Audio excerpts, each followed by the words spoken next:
حضرات، آداب، السلام علیکم۔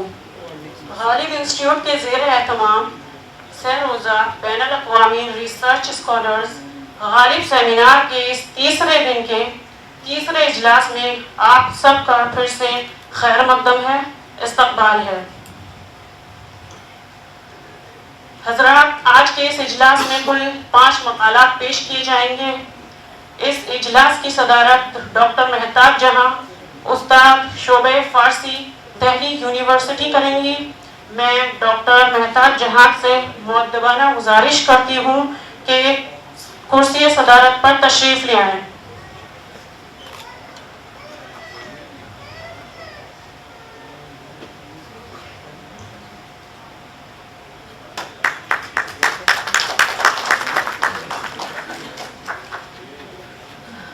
اب میں اس نشست کے مقالہ نگار محترمہ سیدہ مریم الہی، محترمہ نیہا رباب، جناب محمد اعظم، جناب امام الدین امام، محترمہ محبوب بی سے درخواست کرتی ہوں کہ اسٹیج پر تشریف لے آئیں۔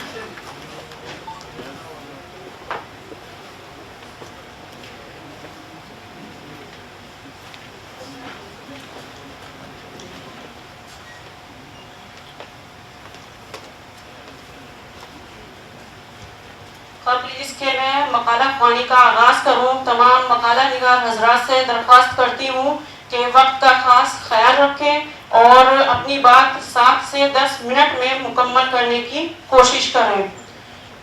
اب میں صدر صاحبہ کی اجازت سے اس اجلاس کے پہلے مقالہ نگار محترمہ سیدہ مریم الہی سے درخواست کرتی ہوں تشریف لائیں اور اپنا مقالہ پیش کریں۔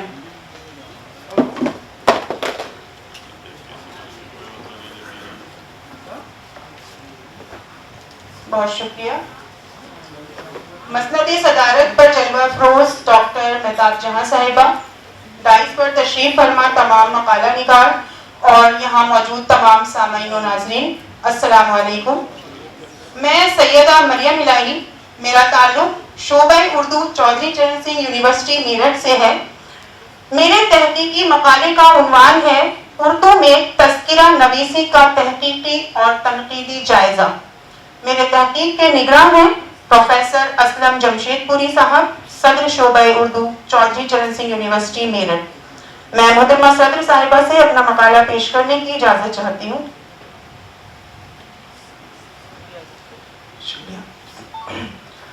تذکرہ نگاری اردو ادب کی ایک اہم اور قدیم صنف ہے اور اردو ادب میں تذکروں کی بڑی اہمیت ہے۔ یہ تاریخ بھی ہے اور تنقید بھی، اور اس صنف نے اردو شعراء و ادبا کے حالات زندگی اور ان کے کلام کو محفوظ کرنے میں اہم کردار ادا کیا ہے۔ تذکروں کی بدولت ایسے بے شمار شاعر و ادیب تاریخ کے سینے میں محفوظ ہو گئے ہیں جن کا کلام نہ کتابی صورت میں موجود ہے اور نہ زندگی کے حالات کا کسی کو علم ہے۔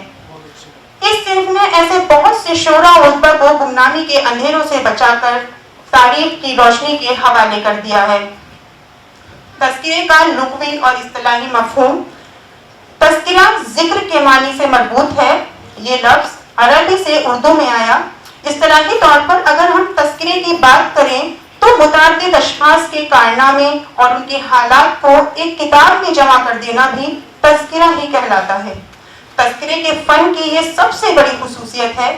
صرف ادبی شخصیات ہی تذکرے میں شامل نہیں ہو سکتی، بلکہ مذہبی، سماجی، سیاسی، ثقافتی، حتیٰ کہ ہر شعبہ حیات سے تعلق رکھنے والی شخصیات اور ان کے کارنامے کسی کتاب میں جمع کر کے تذکرے کی شکل میں پیش کیے جا سکتے ہیں۔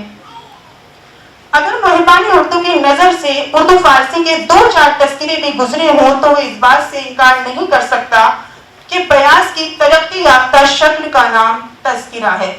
بیاض میں صرف اشعار ہوتے تھے اور لوگ اس وقت شاعروں کے بارے میں چھوٹی چھوٹی باتیں لکھ لیتے تھے۔ اگر اس میں شاعر کے کلام کے ساتھ ساتھ اس کے تخلص، اس کا نام اور اس کے حالات کا بھی بیان ہو تو وہ تذکرہ ہو جاتا تھا۔ بیاض نویسی کا ارتقاء دراصل تذکرہ نویسی کی بنیاد ہے، جہاں نہ صرف اشعار بلکہ شعراء کی زندگی کے اہم پہلو محفوظ کیے گئے۔ اس عمل نے اردو اور فارسی ادب میں شعرا کے حالات و کلام کو محفوظ رکھنے کا ذریعہ فراہم کیا۔ تذکرہ نویسی کی روایت، میں یہاں مختصر روایت بیان کر رہی ہوں۔ تذکرہ نویسی کی روایت کو خالصتاً ہندوستانی کہنا کچھ بیجا نہ ہوگا، اگرچہ سب سے پہلا تذکرہ لباب الالباب 618 ہجری بمطابق 1221 میں اوفی نے ملتان کی سرزمین پر لکھا۔ بقول حنیف نقوی کوٹ یہ تذکرہ 617 ہجری بمطابق 1220 کے بعد اور 618 ہجری بمطابق 1221 میں بہرام شاہ کی وفات سے قبل مکمل ہوا ہے۔ تکمیل کے بعد اوفی نے تذکرے کو عین الملک الشعراء کی خدمت میں بطور نظر پیش کیا۔ اس وقت عین الملک اور اوفی دونوں اچ میں مقیم تھے۔ حنیف نقوی شعراء اردو کے تذکرے صفحہ نمبر 68۔ ان کے ناول نگار اور افسانہ نگاروں کو بھی اس تذکرے میں شامل کیا گیا ہے۔ فضائے شہر دل فہیم بسمل، اس تذکرے میں شاہجہاں پور کے شعراء کو 3 حصوں میں منقسم کیا گیا ہے۔ اول جو شہر سے باہر رہ کر ادب کی خدمات انجام دے رہے ہیں، 2 جن سے شہر کی ادبی فضا قائم ہے، سو قصبہ تلہر اور کٹرا سے تعلق رکھنے والے شاعر۔ آخر میں یہ کہنا چاہوں گی کہ مذکورہ موضوع بہت وسیع ہے۔ اگر اردو میں دیکھا جائے تو یہ تقریباً 18ویں صدی سے لے کر موجودہ عہد تک پھیلا ہوا ہے۔ اس وسیع منظر نامے کو سمیٹنے کے لیے عرق ریزی سے مطالعے کی ضرورت ہے۔ خاص کر آزادی کے بعد لکھے گئے نئے تذکروں کے بارے میں بہت کم معلومات ملتی ہے۔ میری کوشش ہوگی کہ میں تحقیق کر کے ایسے تذکروں کو سامنے لاؤں جو قومی سطح کے ہیں اور جن کی اہمیت مختلف شہروں تک محدود ہے، لیکن یہ سب علاقائی تذکرے اردو کے بہت سے گوشوں کے دروا کرتے ہیں، لہٰذا ان کی اہمیت سے کسی طور انکار ممکن نہیں۔ میں اپنے تحقیقی مقالے میں کوشش کروں گی کہ کچھ ایسی اور نئی باتیں سامنے آ سکیں۔ بہت شکریہ۔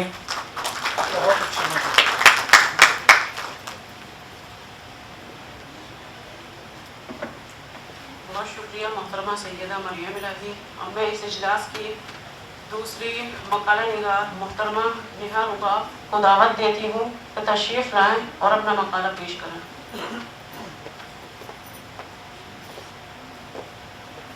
بہت شکریہ۔ آداب، میں نیہا شعبہ اردو الہ آباد یونیورسٹی الہ آباد کی نمائندگی کر رہی ہوں، اور میری تحقیق کا موضوع ہے اختر الایمان کی نظم نگاری کا فکری اور فنی مطالعہ، لیکن میں یہاں پر جو مقالہ پیش کرنے جا رہی ہوں اس کا عنوان ہے فن شخصیت کا پرتوں اختر الایمان کی نظموں کے تناظر میں۔ ادب شخصیت کا آئینہ ہوتا ہے، اس آئینے میں ادیب یا فنکار کی شخصیت کا عکس جھلکتا ہے، اس کے مزاج کا رنگ جھلملاتا ہے، جیسا عکس ہوتا ہے ویسے ہی اس کی شعاعیں پھوٹتی ہے۔ اس لیے کسی فنکار کے فن کو سمجھنے کے لیے اس کی شخصیت کو سمجھنا ناگزیر ہے۔ کسی فنکار کے فن میں کسی خاص طرح کا فکر کیوں دکھائی دیتا ہے؟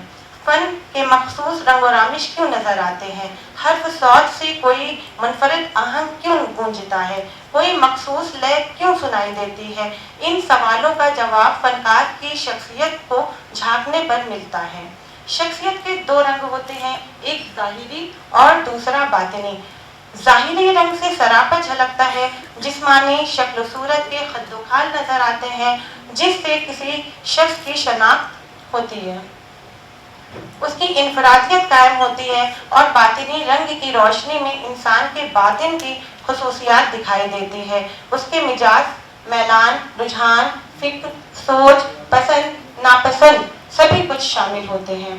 یہ دونوں رنگ ملا کر کسی کی مکمل شخصیت کی تعمیر ہوتی ہے۔